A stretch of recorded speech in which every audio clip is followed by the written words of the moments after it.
भगवान श्री कृष्ण विराजमान को लेकर कोर्ट में डाली गई याचिका की सुनवाई जिला जज के द्वारा की गई।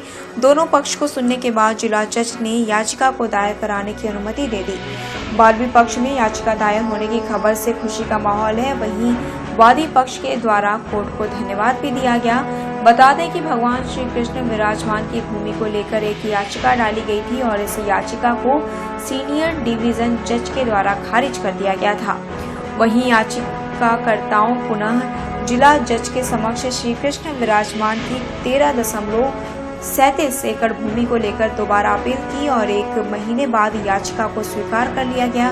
वहीं मामले की जानकारी देते हुए याचिकाकर्ता हरिशंकर जैन और विष्णु शंकर जैन ने बताया कि सीनियर डिवीजन जज के द्वारा जो याचिका खारिज की गई थी और खारिज करने की जो वजह बताई गई थी वह बिल्कुल गलत थी, क्योंकि भगवान और भक्त को यह अधिकार है कि वह याचिका डाल सकता है और श्री कृष्ण विराजमान की 33.37 एकड़ भूमि जो कि शाही ईदगाह के द्वारा अवैध रूप से कब्जा आई हुई है, उसको लेकर आज जिला जज ने उन्हें पूरी तरह से पढ़ा और पढ़ने के बाद याचिका को दाखिल करने की मंजूरी दे दी।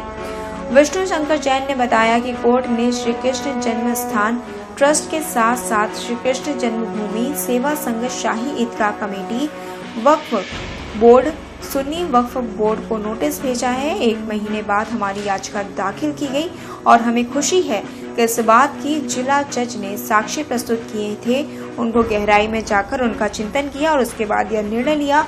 हरिशंकर जैन ने कहा कि जो 1968 में सहमति हुई वह गलत तरीके से हुई थी और आज हमने यह साबित कर दिखाया कि इस जन्म स्थान की 13.37 एकड़ भूमि पर शाही ईदगाह अवैध रूप से बनी हुई है।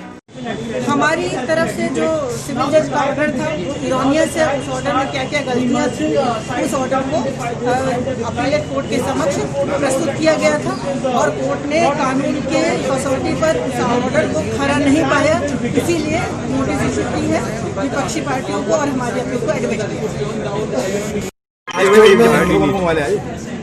जी विस्तृत बहस हुई और कोर्ट को सब दिखा दिया गया कि पहले आदेश हो चुका है कि फ्रॉड का मामला है, इसमें सूट फाइल हो सकता है, तो कोर्ट ने हमारी सूट एडमिट कर लिया है, अभी एडमिट कर लिया है और रिकॉर्ड भी समन हो गया है और भी तारीख जो लगेगी और कैसी नोटिस भी जारी की है। जितने अपोजिट पार्टी हैं यानी ईदगाह ट्रस्ट, सुन्नी सेंट्रल बोर्ड, शाही वो क्या नाम है कृष्ण जन्मभूमि ट्रस्ट और कृष्ण जन्मभूमि सेवा संघ, 3 लोगों को नोटिस चार ट्रस्टी क्या रहा आज कोर्ट में?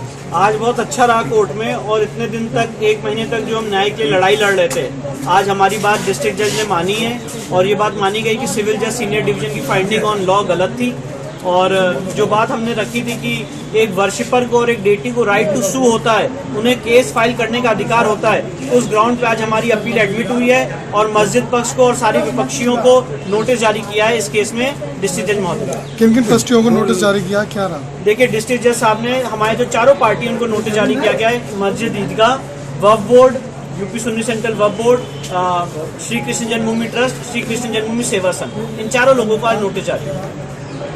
क्या दलील दी थी, अब क्या मांग रहे थे? बेसिकली हमने दलील यही रखी थी कोर्ट के सामने कि एक डेटी को और एक वर्शिपर को राइट होता है केस फाइल करने का अगर उसकी संपत्ति का गलत तरीके से हनन हुआ है, उसकी संपत्ति का दुरुपयोग हुआ है और जो कॉम्प्रोमाइज अलेज्ड कॉम्प्रोमाइज जो यहाँ पे सारे लोग बात कहते हैं कि 1968 का कॉम्प्रोमाइज सही है, तो आज ये बात हमने कोर्ट के सामने रखी कि 1968 का जो कॉम्प्रोमाइज है वो फ्रॉडुलेंट था, वो फर्जी तरीके से लिया गया था और इसी बात पे आज हमारी अपील एडमिट हुई।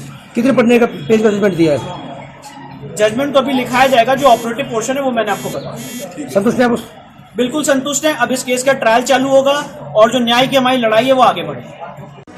मथुरा से ब्यूरो रिपोर्ट।